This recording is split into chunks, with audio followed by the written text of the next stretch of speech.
Yeah, I think those elements of you know, a man who's very well put together, or but he's kind of clinging to the materialistic things in life, But thinking that like they can fix his emotional problems. If he can buy this house, then his wife will come back to him, and his son will love him and want to grow up with him, and all of these kind of things. So the character is at a very particular critical point in his life, which has that wave metaphor as well, that like it's rising and he could break mentally, and it's almost like what happens to him through the film is necessary for him as a character.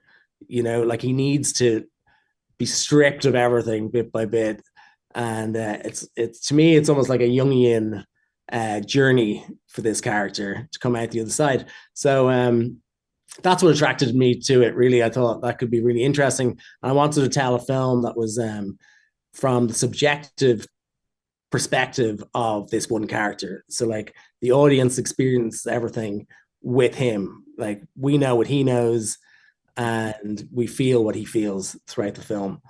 So yeah, it was actually also inspired a little bit by by The Woman in the Dunes, the Teshigero film. oh, the Japanese film. Yeah. That's a that's so interesting.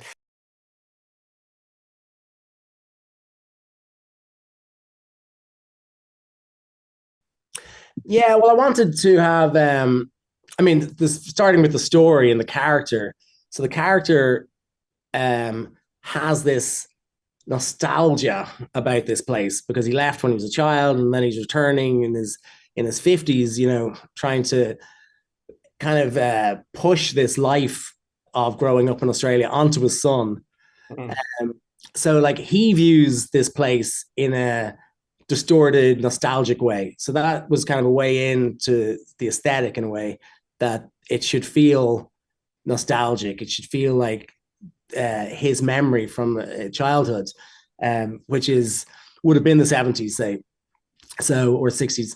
So like film, and then also the story was slightly inspired by, the swimmer, um, and that had a very kind of hard lighting, saturated look, and was shot in the 60s with Burt Lancaster. And Nick is almost like a contemporary Burt Lancaster. So that was an inspiration. As well as then, yeah, a lot of like the new wave Australian films like Wake and Fright and Long Weekend and Walkabout, um, The Last Wave, which I love those films anyway, but they were quite influential on me growing up, on like, when I started making films, um, because I think they were at that perfect period of having all the technical aspects of filmmaking right, but also coming out of the 60s being quite experimental. Mhm. Um, and there was just some really kind of interesting films that came out around then. So all of those aspects really, and that kind of inspired then the music, which has a slightly retro-ish kind of vibe that was inspired by Exotica, like Martin Denny's music. So yeah, which is also very nostalgic.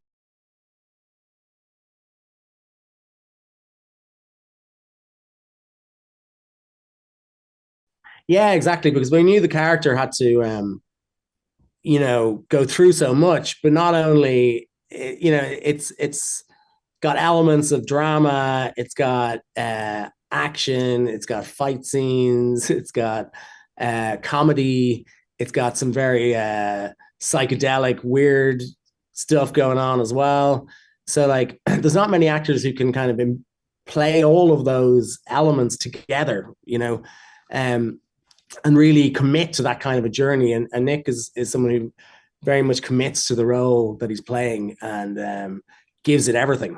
So because this character has to go through so much, like mentally, physically, everything, um, and that's also what appeals to Nick. So yeah, I can't really imagine anybody else now.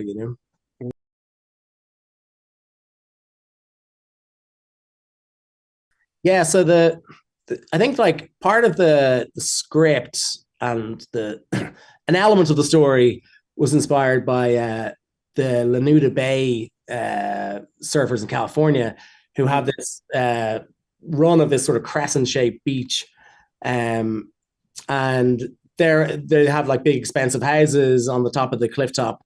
And if you try and surf there, and if you're not local from this very wealthy area, they'll beat you up, you know. So the script, so some of the staging of the script was slightly based on that kind of a structure. So then I was trying to find somewhere that would have the car park above the beach, and an area where the tiki hut could be, and the toilet and the coffee shop. So there's a lot of kind of physical elements first. So we scouted pretty much all of Western Australia along the coast there, and found this place called Yallingup, which is about 3 hours south of Perth, which was basically is perfect. It had like beautiful turquoise water that was quite dreamy looking. It has this like amazing white sand, and then the car park is right above it, but it's surrounded by bush nature, which is adds to the sort of punishing elements of it. Because I also wanted Nick to almost become like a wild animal in the film.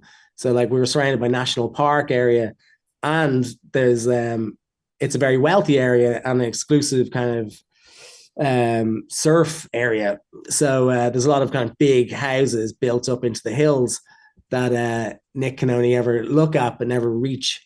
So it had all of these elements that were perfect for the film.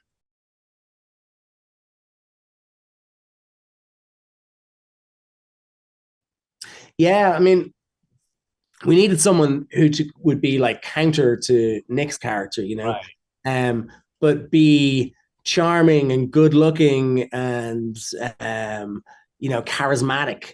And Julian can kind of give you all of that, you know. He's not like your typical sort of Australian beach bum kind of guy. He seems more like a guy who maybe has spent time in different parts of the world studying philosophies and stuff like that, you know. That he's a kind of almost like a cult leader.